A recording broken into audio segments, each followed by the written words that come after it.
If I were to ask you what the best horror experience in TF2 is, many of you would likely point to some of the newer attempts of making the game scary, such as all the spooky SFMs, creepypastas, and even fully fledged fan games. But none of those can even hold a candle to arguably one of the most immersive horror experiences you can have in TF2. That's right, I'm talking about Slender Fortress, and unlike most scary content for TF2, Slender has existed in the community since the early dawn of the game, competing with the likes of Times 100 Orange and Ping spoofing Skyle servers. Seeing how in recent years Slender Fortress's original concept has been lost in translation through flashy pop culture references and gooners, you might not know what Slender Fortress even is. So let's take a few steps back and start from the beginning. Slender Fortress was created in July 2012 by Kit O'Rifty as a source mod plugin for TF2. At this point in time, Slender clones were popping up left, right, and center. The question developers for Slender Fortress were faced with was, how do you shove the concept of a single-player, slow-paced horror game into something which, relatively speaking, is the complete opposite of that? Also, even if you did somehow manage to pull it off, wouldn't it just feel like a budget-bin version of Slender? We can answer this question ourselves just by looking at the gameplay for the game mode. The basic objective of Slender Fortress is to navigate around the map as a team and collect a certain amount of items to unlock an escape, all the while being pursued by a boss, an NPC who'll just roam around the map and start chasing you if you're so to even breathe within their presence. I know what you guys are thinking. It doesn't sound like much, but trust me when I say there is actual strategy and resource management which are crucial parts of the experience that make it all the more rewarding to play. For starters, you have a flashlight, because this is a horror game after all, and every horror game needs to have one. But be careful, because if you use it too much, the battery will die, and you'll be left in the dark. For some maps, this is not a problem, because they are pretty well illuminated, but for the ones that are completely pitch black in a dingy building, good luck trying to see. However, you are equipped with Ultra Vision, a slight blue glow which illuminates the area around you, helping you at least be able to see what's in front of you. The maps in Slender are generally dark and decrepit, like your bedroom, but a good Slender map will have very few light sources and a maze-like layout to complement the horror atmosphere. Most maps see you collecting pages to unlock the exit, but there are some variations, like collecting documents, gas cans, keys, or God forbid, having to survive for 5 minutes. And while we're on the topic of collecting pages, it wouldn't be Slender Fortress without mentioning the man of the hour, Slender Man himself. Slender was the primary boss during the game mode's early days, and his appearance was much less intimidating than later iterations, if you know what I mean. His AI is composed of a handful of states, being idle, searching, chasing, and most importantly, the why do you even play this game state. Slender also of course produces static, while in close vicinity to a player. Getting caught by Slender Man isn't the only way to lose. Exposure to static is too, whether you're looking at him or not.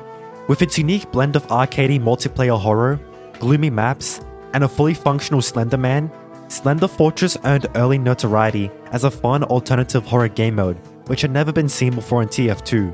Compared to nowadays, the idea of TF2 having a horror element to it, being scary, is pretty overdone and predictable even. I'm British, by the way. At this point, the whole game mode revolved around Slender Man, but if it stayed that way, it would have died alongside Slender as new horror sensations would take its place. Remember how Slender Man's AI worked? To elaborate a little more, his AI is controlled by a CFG, or a config file, in which values and attributes are specified, such as Slender's move speed, idle lifetime, static intensity, etc. So if you wanted a new type of boss, you just simply tweak the config file, and that's exactly the direction the game mode started heading. The year is 2013, and there's a small amount of Slender servers up right now, as access to hosting the game mode is gatekept. The most notable server being New Lunar Republic, who likely hosted the first full-time Slender Fortress server, and eventually new bosses would start trickling in. SCP-173, or otherwise known as the peanut that snaps your neck, was one of the first ones to be made. It produces low static, but moves at lightning speed when you're not looking at it. The Slender plugin even received a completely new teleport type for this boss, and the blinking system, allowing it to move just a little, even with a direct line of sight. The community refers to this kind of boss as a statue boss. Kate the Chaser, and yeah, I'll be honest, I had no idea who this person was before, doesn't slowly pursue her targets, nor is affected by vision, but instead chases whoever she can see, forcing the player into a mad dash away from her. If you happen to run out of stamina, or back yourself into a corner, you'll be f***ing dead! This kind of boss is a chaser, and is really just a faster version of Slender Man's config file with a reduced static build-up. To quickly note, Slender the Arrival would release around this time to mixed reception. It's where Kate the Chaser originally debuted from, much to players' confusion. And it's also where Slender Man's most recognizable model originates from in this game mode. In time, more and more bosses started getting in from your favorite horror medias, such as Amnesia, Cry of Fear, and even entirely original creations made just for Slender Fortress. If you've seen this next bot appear around YouTube, you'd be surprised to learn that it actually originated from this game mode. Paranoia is a charger boss, which charges at any player that remains in its line of sight for too long, guaranteeing a fast and horrifying death. Maps started getting produced alongside bosses, which culminated as large community projects or content packs. For example, The Ward is a survival map inspired by Outlast, which has players finding only one item, a key to unlock the escape. However, they have to survive for 4 minutes before the escape unlocks against Dr. Trager himself, a ridiculously dangerous chaser. Some other examples of content packs include Containment Breach, a map which takes place in Site 19, as players face various bosses from the SCP universe, Alpha Complex, which forces players to survive against Patriarch and his flesh pounds from the killing floor, and most infamously, 5 Rounds at Freddy's, a survival map taking place in Freddy Fazbear's Pizza, which pits players against the animatronics from FNAF 1. By 2014, Slender Fortress was thriving, with new and exciting content being produced, with healthy servers and active communities all working together to survive the horrors before them. Soon enough, videos of Slender Fortress made it to YouTube, which helped introduce YouTube audiences to the game mode. One of the most influential YouTubers being Ratty Rattington, formerly known as Deadly Creature. Their frequent uploads would serve to showcase bosses, maps, and servers to the broader TF2 player base. By now, you can begin to understand why this game mode became as successful and as popular as it is now. But I would be neglecting a huge part of Slender's history if I didn't talk about the people and community that carried this game mode on their backs. One of them, who you may recognize for all the wrong reasons. This is Glubbable, or as some of you may know them now, as a VTuber. They were a member of the Slender Fortress community and ran their own server as early as June 2014. At this time, it was simply known as Glubbable servers, which I'll be abbreviating to Glub servers, or Glubs, to prevent confusion with Glubbable, the VTuber. They were one of the premier communities next to New Lunar Republic, and Glubbable herself was responsible for creating or contributing to the creation of a lot of early Slender Fortress maps, which are still run today.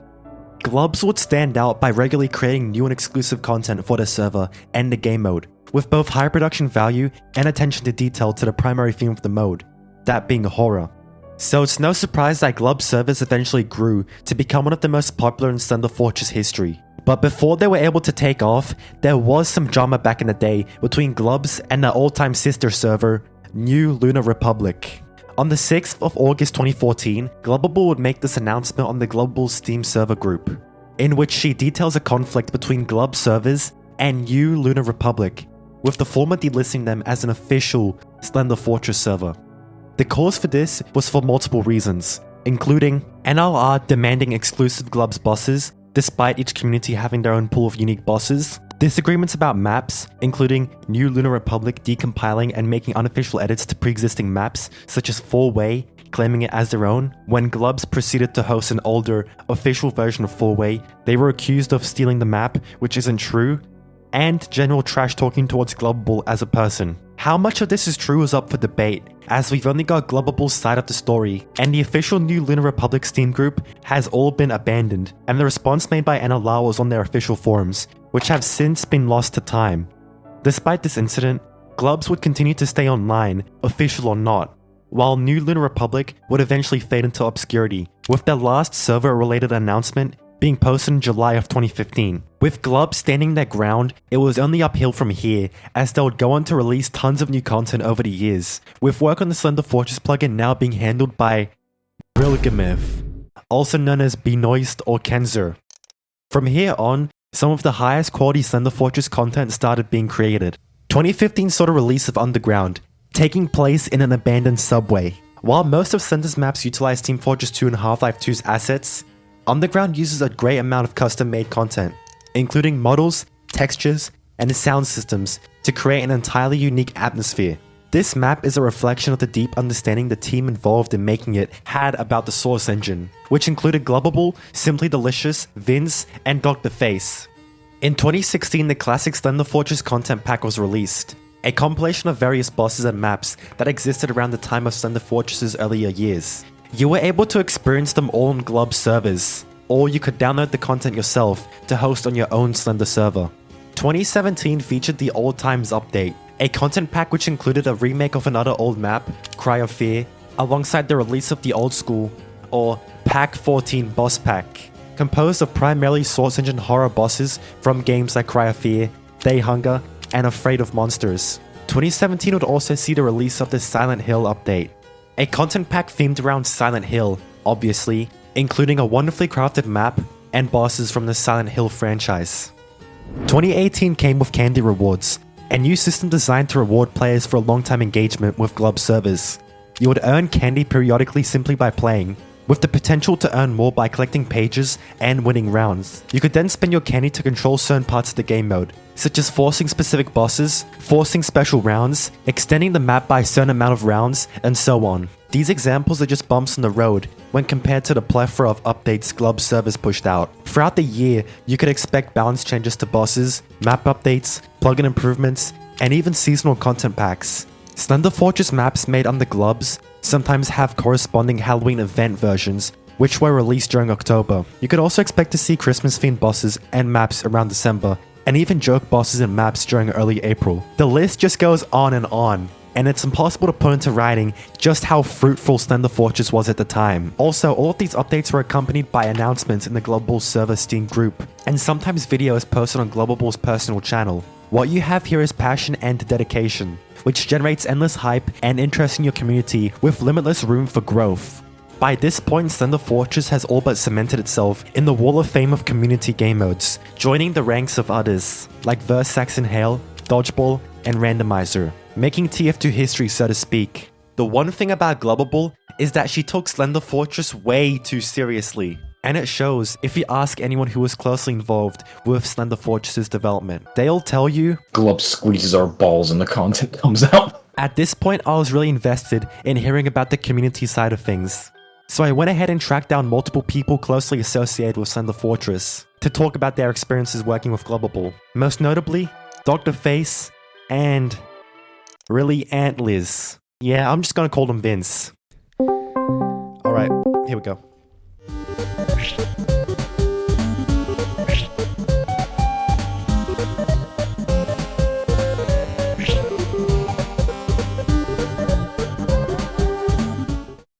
What was Slender Fortress and its community like back in the day?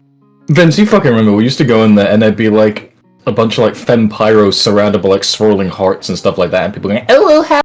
It was like the furry hangouts before the furry hangouts, like the anime.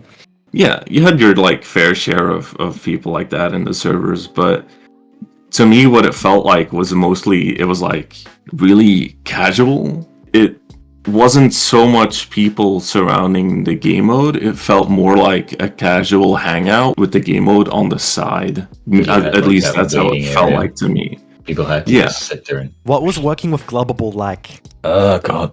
Glub was quite a character. I mean, like, Glub did like a lot of the original maps from what I remember. And they were very, I'll use the word samey. Like, when Simply... And Vince, did you ever make Slender maps that went out? I made one. Okay. And then I also like the stuff that I usually do, like the soundscape passes on several maps. You were helping out shit as well. Glub just had this strange aura, and I just kind of didn't really get that like involved really. Yeah, they really do. I still look every now and again just to see if the Glub is still going on that scary channel. What do you think about Slender Fortress now? I haven't played it a whole lot, more recently, I've been meaning to kind of look at it again from like a creation kind of point. I've seen some interesting stuff, but like in general, I don't really see much new. A friends list who added me asking me about my Slender Fortress bosses, and that person started doing their own boss models, and unfortunately they're very lacking in quality. There's just really big 2D planes on the model that just have like a white or black background. Yeah, like hair on a character. It's got like white squares. That's basic as fuck. That's just I don't know parameter in the VMT alpha test. Yeah, that's something I don't quite understand. Okay, so what I want you guys to do is search up on YouTube Slender Fortress and sort it by the most viewed videos. Alright. It's not going to be Glubbable, this one. Slender Fortress. Most popular? Oh my god, okay, it shows up several times. The first thing I see is like a Five Nights at Freddy's titty. You know, that doesn't seem so different to what I saw on the Glub servers, I'm not gonna lie. Eventually in January 2020, Glubbable would announce that she'd be stepping down from her role at Glub servers, with her position being succeeded by another long-term developer. She attributes this to her declining health and well-being. With this change of leadership, the whole structure of the community will slowly but surely change. Unfortunately, for the worst. After stepping down, Glub servers simply fell off in popularity. This started about 5 to 6 years ago, so the reasons why are still fresh in players' minds. But if you weren't there to experience it, the decline can be attributed to various factors. One of the most notorious being the amount of bad and abusive staff. While most Source Engine communities have either trolls or bad staff, Glubs had far more abusive staff than usual, getting triggered by breaking even the slightest of rules, or just falling for plain trolling and rage baiting, looking for any excuse to exercise their power. They would overly punish innocent players and waste their time with trolls, creating a toxic environment for everyone really. Questionable changes were being made to content hosted, such as various bosses and maps being taken off rotation. Most were unique in terms of design, function, and source material, demonstrating how far the game mode had come. Then, little by little content was just being removed, without any discernible reason or cause. The most official changelogs have been elaborated on as why certain content was removed, simply boiling down to them being discontinued. Digging through conversations on Glub server's Discord, it's revealed that with how many bosses they had at the time, around 200, most would be getting removed due to them not being fun or engaging to play against, or just being plain disliked by players and developers. What's still the most strange about this is that most of the bosses they removed fit the theme of the game mode quite well, while others they kept didn't. They also refer to these removed bosses as going into a vault of sorts, which is possibly an archive for all their older content. It's good that they're keeping legacy content around, but at the same time, nobody is allowed to use it but them. As time went on, documentation about which bosses and maps you could experience on Glubs, such as fandom wikis and Steam guides, stopped being updated, leading to overall confusion about what was actually being hosted. Information about the server also slowed to a crawl on their Steam group, but only because they moved to using Discord, and most unfortunately, TF2 and Slender Fortress just being past their prime. As Glubbable stated herself in this discussion post on her Steam group, she also attributes a lack of exposure/coverage for the game mode, contributing to Glub server's decline in popularity. While videos about Slender Fortress were still being posted, they weren't getting far enough reach as they came from small independent channels instead of larger YouTubers. With Glubs consequently came the decline of the rest of the Slender Fortress community. Was Slender dying because of the President Glub's fall from grace had set? Not exactly, though it can be attributed to some large developments around the time. By this point, Meet Your Match had been out for 3 to 4 years when Glubs really started to decline, but the damage wasn't just limited to Glubs. It affected all community servers. Casual de-emphasized the need to go through the community server browser to play TF2, meaning alternative and community servers like First Saxon Hail, Defron, and Slender would get less exposure and traffic because everyone was using casual matchmaking now. Even if you had no intention of playing an alternative TF2, using the browser would at least give community servers a chance to be seen. Communities reported as much of a 70% decline in player traffic after the update dropped. This was a universal blow to every community server, not just Slender. Slenderman and media had also started to decline as well. The arrival back in 2013 wasn't very well received, as more horror media began to overtake Slender in popularity. And just a year later, the infamous Slender Man stabbing incident took place in Waukesha, Wisconsin in 2014. Two teenagers lured their friend into the woods and attempted to murder her, believing that her death would somehow please Slender Man, despite him being a fictional character. After that, nobody wanted anything to do with Slender Man, his surrounding media becoming frowned upon. Who would want to associate themselves with a character that nearly resulted in the death of an innocent girl?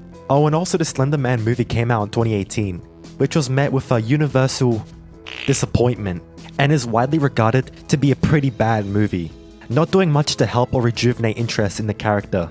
It's also worth mentioning that the last public build of Slender Fortress by BigBoiGames was released to the public on November 17th, 2017, meaning without updates, it would slowly break as TF2 received new updates itself. Glub servers would persevere, however, as they continued to run a private build of Slender Fortress, which is still being updated to this day.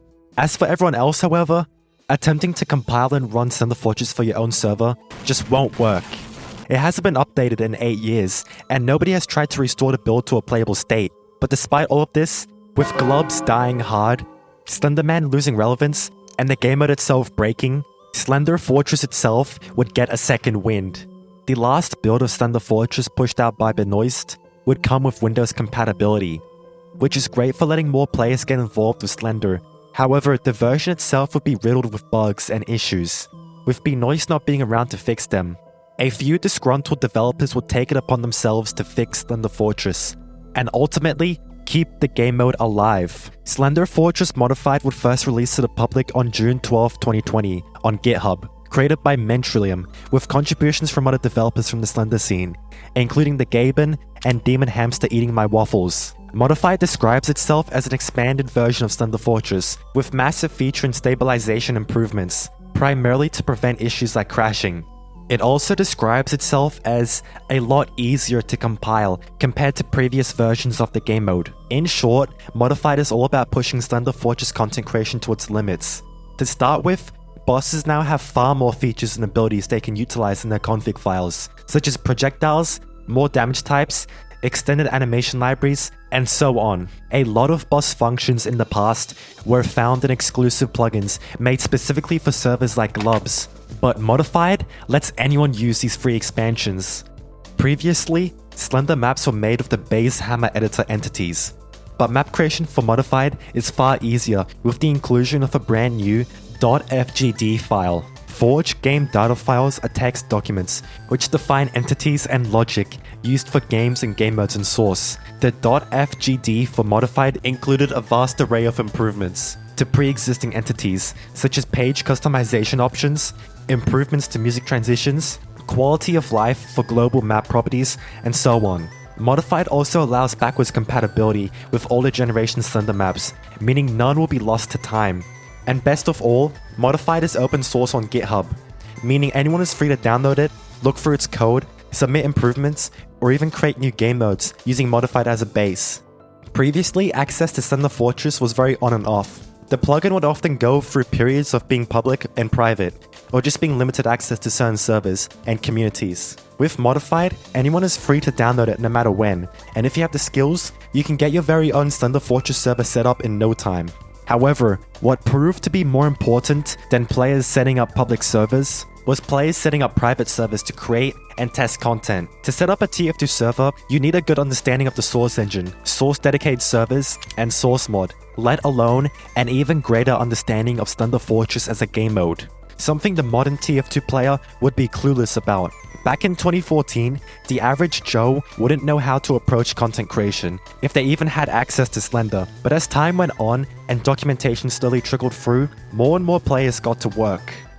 It can't be pinpointed to a specific date or year, but the new generation of Slender Fortress content creation would come with Modified. Instead of boss and map releases slowly trickling through large communities like Glubs, instead, a small part of the player base would produce content on their own, thanks to Modified's accessibility.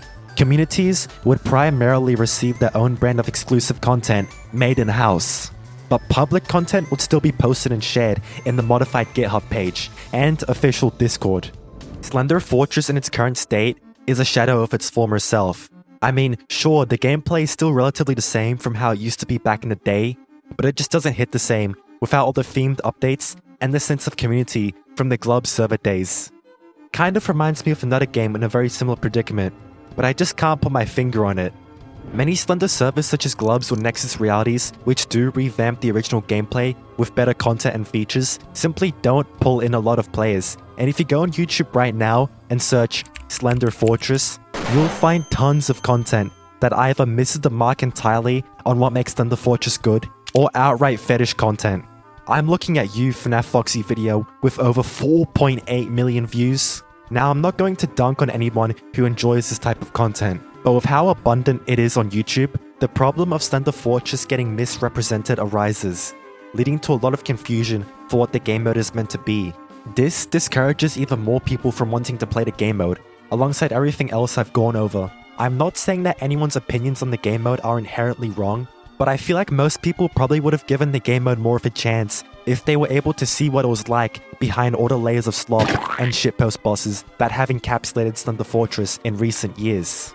Despite Slender Fortress nowadays being negatively associated with Guna mods and being a dumping ground for any, and I mean any pop culture references, especially after Slender Modified drastically lowered the bar for entry, both for the better and worse. On one hand, this allowed for anyone to create new bosses and modifications of Slender, but on the other hand, it allowed for anyone to create new bosses and modifications of Slender. The best word to describe Slender Fortress is potential.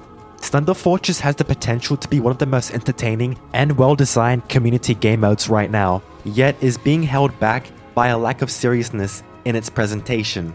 For fans of the Slender Fortress game mode who want to continue seeing Slender at its best, I want you to go out of your way to find better servers and not settle for less by playing servers just because it's there or just because it has players. Anyways, as always, have a good one.